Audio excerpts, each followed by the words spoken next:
যে মাহে রমজানের রোজা রাখল এরপর শাওয়ালে ৬টি রোজা রাখল এটি তার জন্য সারা বছর রোজা রাখার সমতুল্য হবে।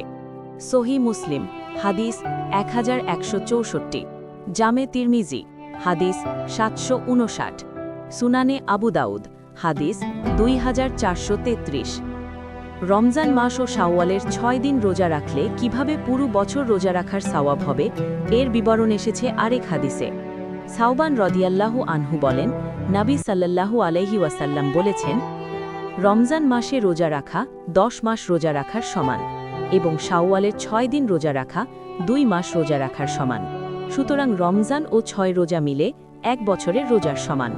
সুনানে কুবরা নাসাই হাদিস 2873, সহি ইবনে খুজাইমা হাদিস 2115, মুসনাদে আহম্মদ হাদিস 22412, সুনানে কুবরা বাইহাকি 4293। হাদিসটির আরেক বর্ণনায় এসেছে, আল্লাহ তাআলা 1 নেকিতে 10 নেকির সওয়াব দান করেন। 1 দিনের রোজা 10 দিনের সমান, 3 দিনের রোজা 1 মাসের সমান, 6 দিনের রোজা 2 মাসের সমান, আর 1 মাসের রোজা 10 মাসের সমান।